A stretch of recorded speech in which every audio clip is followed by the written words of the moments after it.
व्यासपीठावर आता नाहीत, पण आदरणीय पद्मश्री यांनी कोकणची शान देशामध्ये नेली असे परशुरामजी गंगावणे, माननीय नगराध्यक्ष मॅडम,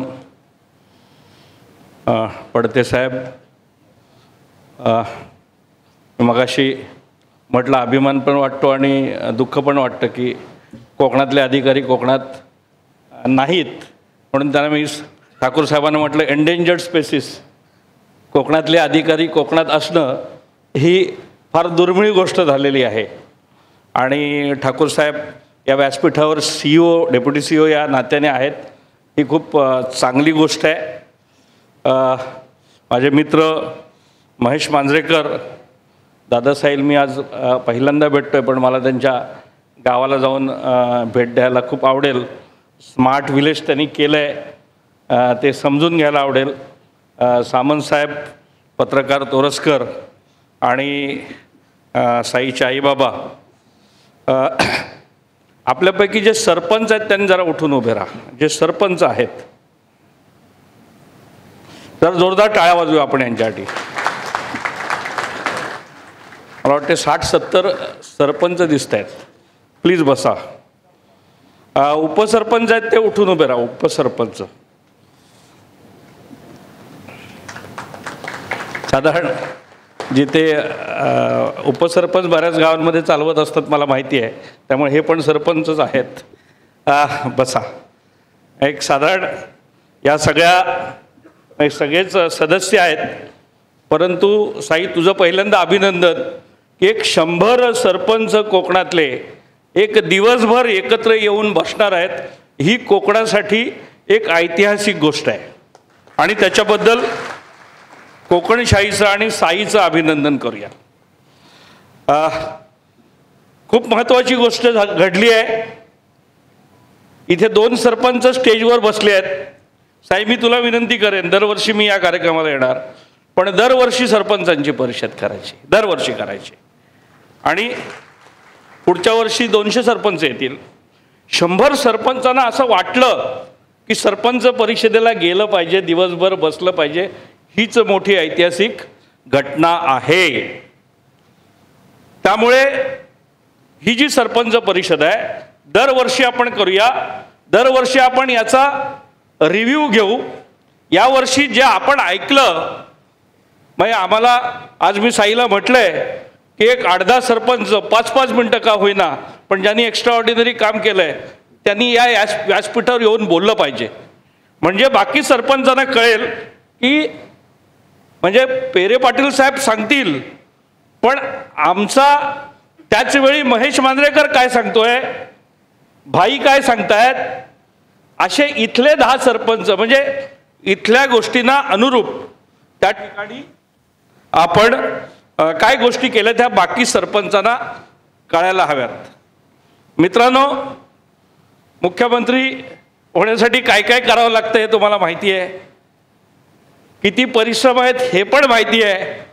आपण सगळेजण काय मुख्यमंत्री होऊ शकत नाही, पण मगाशी साईने सांगितल्याप्रमाणे आपण आपल्या गावच्या मुख्यमंत्री ऑलरेडी झालेले आहात. त्यामुळे पहिल्यांदा तुम्हाला सेलिब्रेट करू, तुमच्यासाठी टाळ्या वाजवा की आपण आपल्या गावच्या मुख्यमंत्री आहोत. आपलं माननीय शिंदे साहेब एक अतिशय सेन्सिटिव्ह मुख्यमंत्री महाराष्ट्राला मिळालेत. माननीय देवेंद्रजी फडणवीस अतिशय दूरदृष्टी असलेले उपमुख्यमंत्री महाराष्ट्रात आज आहेत. परंतु तुमच्या गावापुरते तुम्ही ठरवू शकता एक महाराष्ट्र राज्याचे मुख्यमंत्री आहेत, पण कोणीतरी पणदूरचा मुख्यमंत्री आहे, कोणीतरी आचऱ्याचा आहे, कोणीतरी हडीचा आहे, आणि एक हडीचा सरपंच, भाई पणदूरच ना तुमचं गाव, एक पणदूरचा सरपंच ठरवलं तर किती, महेश किती निधी आणलास तू आतापर्यंत? 6 कोटी रुपये निधी या एका सरपंचाने आणला आपल्या गावामध्ये. त्यामुळे जर ठरवलं आपण तर काय करू शकतो त्यांच्या अनुभवांमध्ये. मला थोडंसं एक वेगळा विषय तुमच्या समोर मांडायचा आहे. आपल्यापैकी बरेच जण 50 वर्ष 60 वर्ष वयाचे असतील, जर आपण विचार केलात तर आपल्या गावामध्ये 50 वर्षापूर्वी आपण जेव्हा मराठी शाळेत जात होतो तेव्हा आपल्या शाळेत किती विद्यार्थी होते आणि आता किती विद्यार्थी आहेत? काय परिस्थिती आहे हो? काय आहे? मग मी ज्या शाळेत जात होतो, तुमच्याकडे जर चांगली परिस्थिती असेल तर मला आवडेल ऐकायला. माझ्या शाळेत 400 विद्यार्थी होते. आज माझ्या जिल्हा परिषदेच्या शाळेत 27 विद्यार्थी आहेत. म्हणजे मी नेहमी म्हणतो माझ्या गावाचा विकास 400 विद्यार्थ्यांकडून 27 विद्यार्थ्यांपर्यंत झाला 50 वर्षामध्ये माझ्या गावाचा. काय झालं काय गावामध्ये? रस्ता लाल होता तो काळा झाला. गावामध्ये ठाकूर साहेब 2 चांगल्या बिल्डिंग झाल्या. कुठेतरी त्या ठिकाणी प्रशासनाच्या चांगल्या इमारती झाल्या किंवा स्ट्रीट लाईट आल्या. पण गावाची लोकसंख्या जी 50 वर्षापूर्वी 2000 होती किंवा 1000 होती ती आता 300 वर आली, 400 वर आली. म्हणजे खरंच माझ्या गावाचा विकास झाला का? जर गावामध्ये राहायला माणसं नसतील, जर शाळेत जायला मुलं नसतील, जर गावात राहायला तरुण नसतील तर याचं आत्मचिंतन सगळ्या सरपंचांनी करणं आवश्यक आहे. आपण पायाभूत सुविधांबद्दल दिवसभर बोलूया. पायाभूत सुविधा व्हायला हव्यात.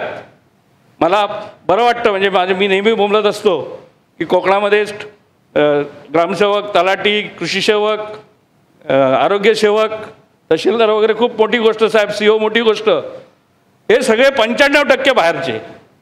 जर मातीतले अधिकारी नसतील, जर आमची मुलं आज बोर्डात गेली 10 वर्ष कोकण पाहिला, पण कोकणातल्या मुलाला शिपाई होण्यासाठी सुद्धा ठाकूर साहेब शिपाई म्हणून त्यांचं सिलेक्शन होत नाही कोकणात. हे दुर्दैव आहे. तलाठी, ग्रामसेवक हे जेव्हा कोकणातले असतील ना तेव्हा साहेब फरक पडेल, खूप फरक पडेल. जेव्हा ती मातीतली मुलं त्या गावची तलाठी किंवा ग्रामसेवक असतील.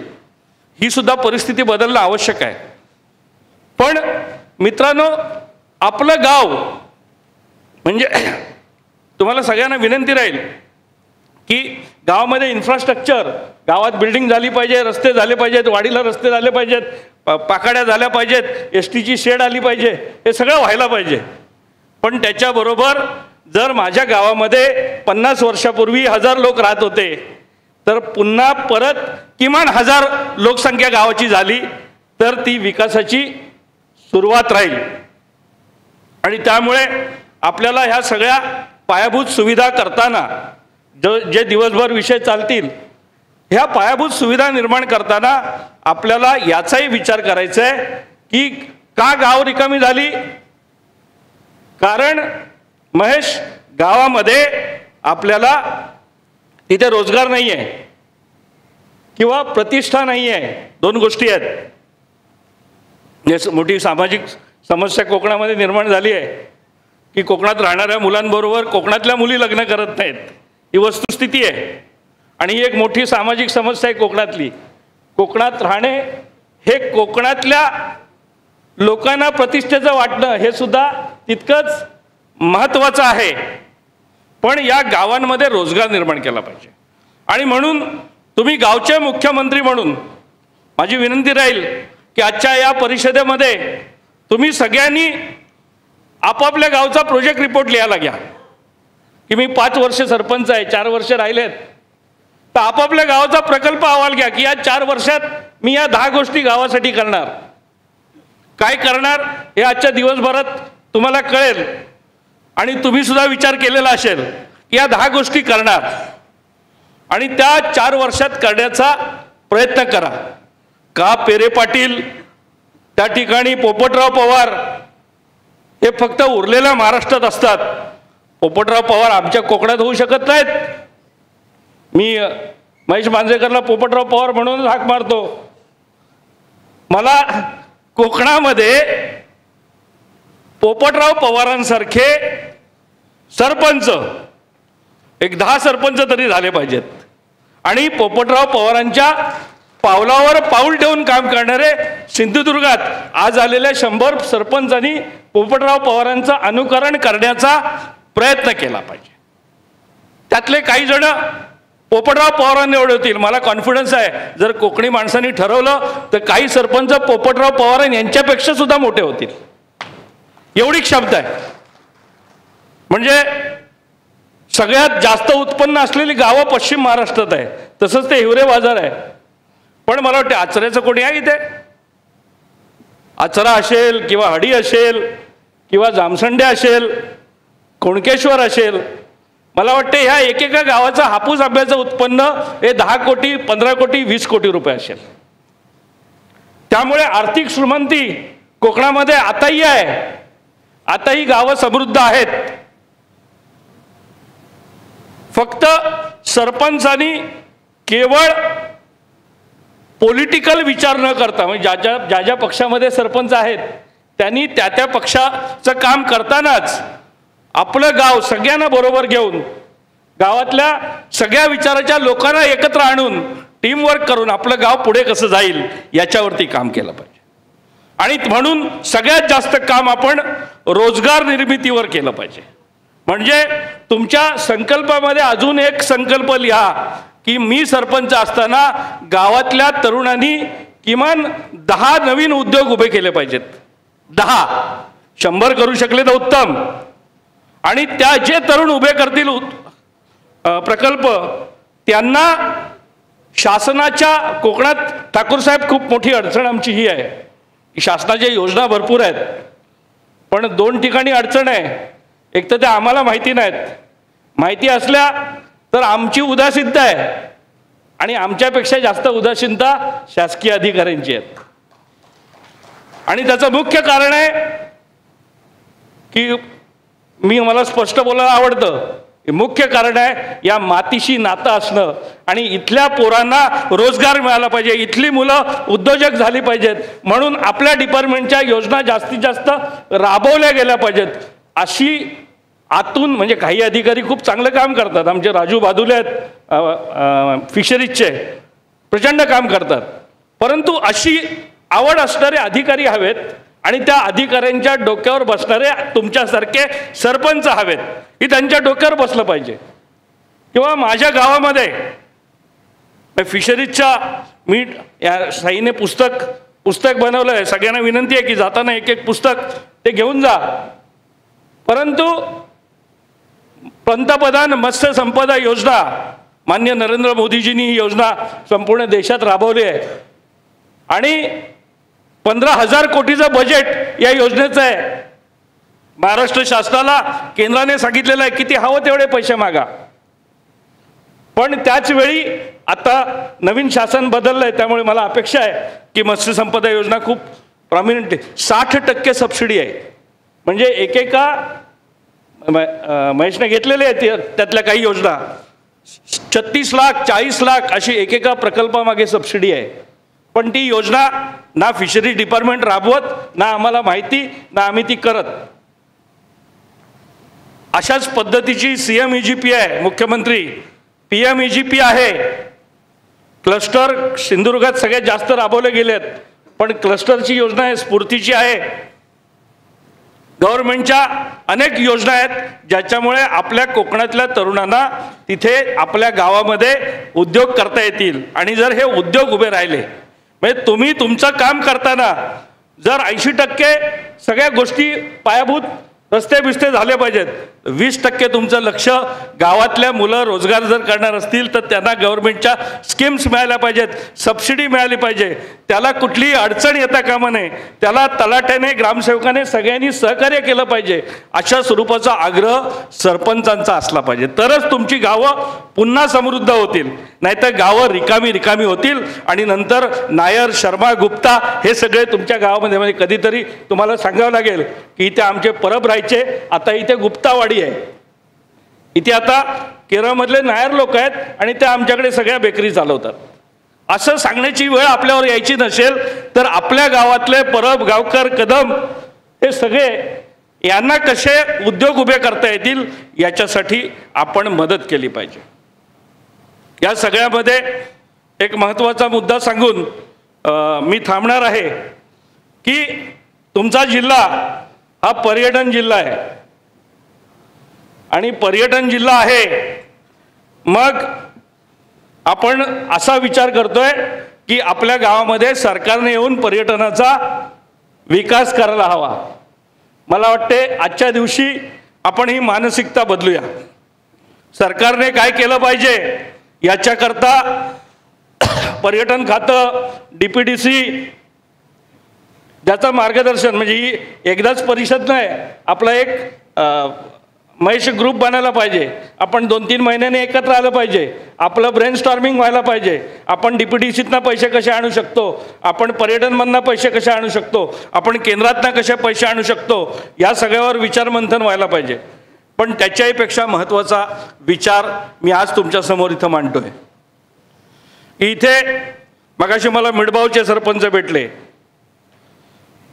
मला आचरा माहिती आहे, मला त्या ठिकाणी उर्शी माहिती आहे, मला तारा मुंबरी आणि मीठ मुंबरी आणि तिथलं ब्ल्यू लगून आपण परदेशात बघतो, ब्ल्यू लगून आणि त्या डिस्कवरीवरच्या फिल्म बघतो, त्याच्यापेक्षाही देखणा हा तारा मुंबरीचा समुद्र आहे. त्याच्यापेक्षाही देखणा आपला निवतीचा किल्ला आहे, तिथली ती एक फिशरमन वाडी आहे आणि तिथला समुद्र आहे तो त्याच्यापेक्षाही देखणा आहे. पण हे सगळं असताना आम्ही विचार करतोय की आमच्या गावचा पर्यटनाचा विकास सरकार करेल. मला वाटते सगळ्या सरपंचांनी या मानसिकतेतून बाहेर आलं पाहिजे. आणि कोकणात जर रोजगार निर्माण करायचा असेल तर सर्वात जास्त पर्यटनातून रोजगार होणार आहे.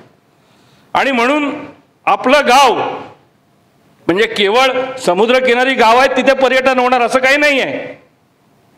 खाडी किनाऱ्याच्या गावामध्ये पण पर्यटन होणार आहे. त्या ठिकाणी नदी किनारी तेंडोली नावाचं गाव आहे, इथे आतमध्ये एकापेक्षा एक देखणी गाव आहेत. चौकुळ नावाचं गाव आहे आंबोलीच्या बाजूला.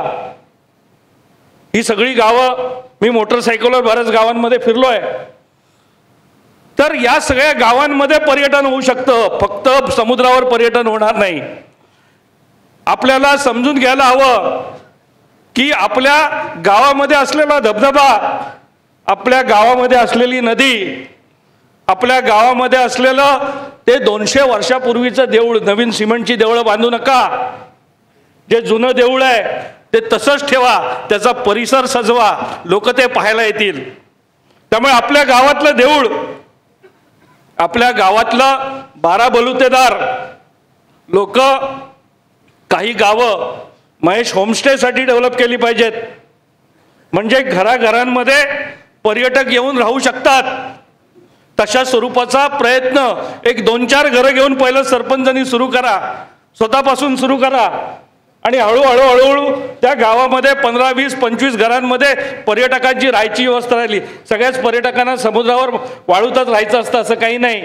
एखादं गाव जर आपण त्या ठिकाणी विलेज टुरिझमचं गाव केलं की सह्याद्री पाहण्यासाठी लोकांनी यायचं. फक्त किंगफिशर हा कोट्यावधी रुपये देऊ शकतो.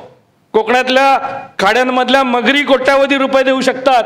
आपला डॉल्फिन आहे, एक एक विषय आहे, एक एक धबधबा आहे. त्या ठिकाणी देवगडला खाडी किनारी कुठलं गाव आहे मालप्याच्या खालचं, तिथे एक धबधबा आहे मणच्यातला धबधबा. हे मणच्याचं वैशिष्ट्य असू शकतं. मालप्याची खाडी, हे मालपेला इथे आमचा प्रसाद मालपेकर आणि आमची टीम काम करते आणि आम्ही ते सगळं गाव हे बॅकवॉटर टुरिझमचं गाव करतोय. तुमच्या सगळ्यांच्या माहिती करता हाऊसबोट केरळमध्ये जातात लोक, पण मी गेली अनेक वर्ष महाराष्ट्र मेरीटाईम बोर्डाच्या मागे लागलो. आता यश मिळालं की 80 लाख रुपयाचे हाऊसबोट परवडत नाही, पण ट्रॉलर बंद पडलेत मच्छीमारांचे, त्याच्यावरती 2 रूम बनवल्या की हाऊसबोट तयार होते. ती हाऊसबोट समुद्र किनाऱ्यावर ठेवून सिंहगडचा ससेमिरा बाजूला करून आपण समुद्रावरचं पर्यटन करू शकतो, वाळूत ठेवून किंवा मग खाडीत ठेवून विजयदुर्गच्या किंवा त्या ठिकाणी वाडातरच्या खाडीमध्ये ठेवून त्या ठिकाणी आपण हाऊसबोट करू शकतो. म्हणजे मच्छीमार गाव आहेत, या मच्छीमार गावांमध्ये महाराष्ट्र मेरीटाईम बोर्ड परवानगी देण्याची प्रोव्हिजन झाली. पहिली हाऊसबोट कोकणामध्ये तयार झाली आणि इतका प्रचंड प्रतिसाद मिळतो त्या हाऊसबोटला. जर आपण अशा हाऊसबोट सिंधुदुर्गामध्ये मग MTDCच्या टुरिझम खात्याच्या हाऊसबोट बुडून गेल्या सगळ्या. कारण काय, त्याच्यामध्ये आता मी डिटेलमध्ये जात नाही, परंतु अशा हाऊसबोट आपली जी समुद्रावरची गावं आहेत, खाडीवरची गावं आहेत, इथे आपण हाऊसबोट्स करू शकतो, इथे आपण होमस्टेज करू शकतो, घराघरांमध्ये पर्यटकांची राहण्याची व्यवस्था करू शकतो. आणि त्या सगळ्याचं आपल्या गावाच्या मार्केटिंग हे सोशल मीडिया आता सोपं झालं आहे. त्यामुळे जर तुम्ही ठरवून तुमचं गाव प्रमोट केलं तर हळूहळू तुमचं गाव हे अतिशय प्रसिद्ध गाव होऊ शकतं पर्यटनातलं. आणि त्यातून एका गावामध्ये 10-20 फॅसिलिटीज तयार झाल्या तर 30-40-50 पोरांना इनिशियली रोजगार मिळेल. आणि जसं हळूहळू ते वाढेल तसं संपूर्ण गावातली मुलं जी मुंबईत गेली आहेत 15-20 हजारच्या नोकरीसाठी, यातली बरीचशी मुलं पुन्हा परत येतील. त्यामुळे आपल्याला सर्वाधिक लक्ष हे बाकी फॅसिलिटीज बरोबर आपण जर टुरिझमवर देऊ शकलो. आणि आपले 3 विषय आहेत, बागायती म्हणजे आपला हापूस आंबा, मासे आणि पर्यटन. त्यामुळे तुमच्या बाकी विषयांबरोबर हे 3 विषय जर तुम्ही प्रायोरिटीचे केलेत आणि तुम्ही ठरवलात किंवा माझ्या कारकिर्दीमध्ये माझ्या गावामध्ये किमान 10 उद्योग उभे राहिले पाहिजेत, जर सगळ्या मुलांनी तुम्हाला साथ दिली तर कदाचित त्यापेक्षा जास्त सुद्धा होतील. आणि हे जेव्हा होईल तेव्हा मला वाटते साईला जे अभिप्रेत आहे सरपंच परिषद म्हणून, आमची गावं केवळ शिमग्याला, त्या ठिकाणी जत्रेला किंवा मे महिन्यामध्ये न भरता आमची गावं 365 दिवस ज्या दिवशी भरतील त्या दिवशी कोकणचा विकास खऱ्या अर्थाने सुरू होईल. आणि हे करायचं आहे तर गावचा सरपंच म्हणजे गावचा मुख्यमंत्री याने मनावर घेतलं पाहिजे. आणि म्हणून माझी विनंती आहे की तुम्ही या 3 विषयांना सुद्धा हे सगळं काम करताना प्राधान्य द्या. आणि पश्चिम महाराष्ट्राने, आज पश्चिम महाराष्ट्र आपल्या 50 वर्ष पुढे आहे, कारण त्यांनी सगळ्या सरकारी योजना राबवल्या. सरकारकडे माझं नेहमी भांडण असतं की गेली 50 वर्ष ऊस जास्त पिकला तरी मदत, ऊस कमी पिकला तरी मदत, साखर जास्त आली भाव पडला म्हणून त्यांना मदत, साखर कमी झाली तरी त्यांना मदत. दरवर्षी 1000 कोटी 1,500 कोटी. मग आम्ही काय गुन्हा केलाय? आमच्या पर्यटनाला सिंधुदुर्गच्या दरवर्षी 500 कोटी का दिले जात आहेत? त्या ठिकाणी पर्यटनाची एकही स्कीम नाही पर्यटनामध्ये, त्या स्कीम राबवल्या का जात नाहीत? पर्यटनाचे प्रोजेक्ट करणाऱ्या लोकांना 30-40% सबसिडी का दिल्या जात नाहीत? अशा स्वरूपाचं आग्रह जसं सामाजिक कार्यकर्ते म्हणून आम्ही करतोय तसं सरपंच म्हणून सुद्धा आपल्याला करायला लागेल, आपल्याला सगळ्यांना करायला लागेल.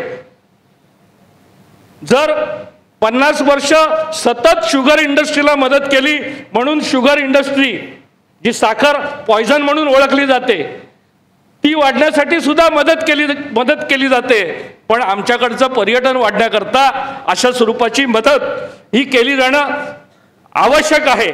त्यामुळे एका बाजूने सरकारकडे, सरकारी अधिकाऱ्यांकडे आपल्याला दबाव निर्माण करायला लागेल की आम्ही करतोय, आम्हाला हाऊसबोट पाहिजेत, आमच्या हाऊसबोटला सबसिडी दिली पाहिजे. आज रत्नसिंधूसारखी चांगली योजना आहे. मी दीपकभाई केसरकरांना जाऊन भेटणार आहे, मी नितेशजी राणे यांना जाऊन भेटणार आहे की त्या ठिकाणी रत्नसिंधूमध्ये आपण हाऊसबोट कशा पद्धतीने करता येईल आणि तिला जर सबसिडी दिली तर मोठ्या प्रमाणात आमचे मच्छीमार बांधव हे ती राबवू शकतील. आज देशाचे उद्योगमंत्री हे माननीय राणेसाहेब आहेत, ज्यांच्या शब्दाला देशातही किंमत आहे आणि महाराष्ट्रातही किंमत आहे. मला वाटतं सगळेच नेते जे कोकणच्या विकासासाठी प्रोएक्टिव्ह आहेत या सगळ्यांची मदत आपल्याला या सगळ्या प्रोसेसमध्ये घेतली पाहिजे.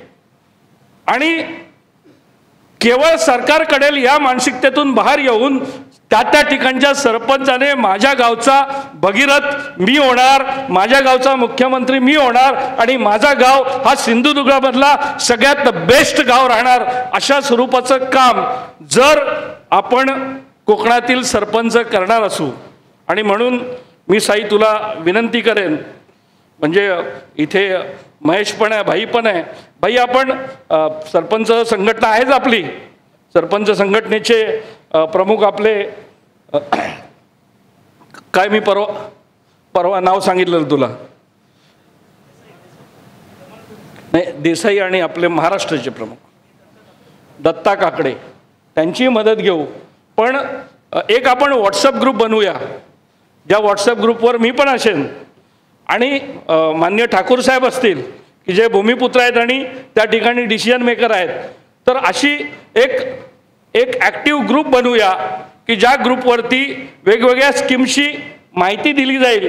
कोणी चांगलं काम करत असेल तर बाकीचे लोक तिथे जाऊन पाहतील, एकमेकांना आपण मदत करूया आणि प्रत्येक सरपंच अधिकाधिक चांगलं काम कसं करेल हे त्या ग्रुपवरती म्हणजे पॉलिटिक्स किंवा गुड मॉर्निंग गुड आफ्टरनून अशी चर्चा न करता आपण एक सरपंच म्हणून आपण काय करू शकतो असा विचार करणारा एक ॲक्टिव्ह व्हॉट्सअप ग्रुप हा आपण आजच्या या सरपंच परिषदेच्या निमित्ताने बनवूया.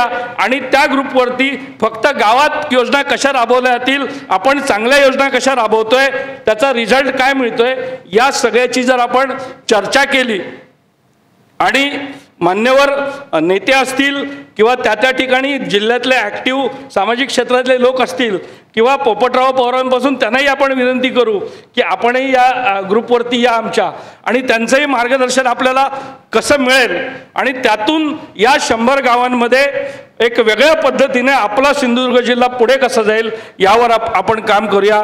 जय हिंद, जय महाराष्ट्र, जय कोकण.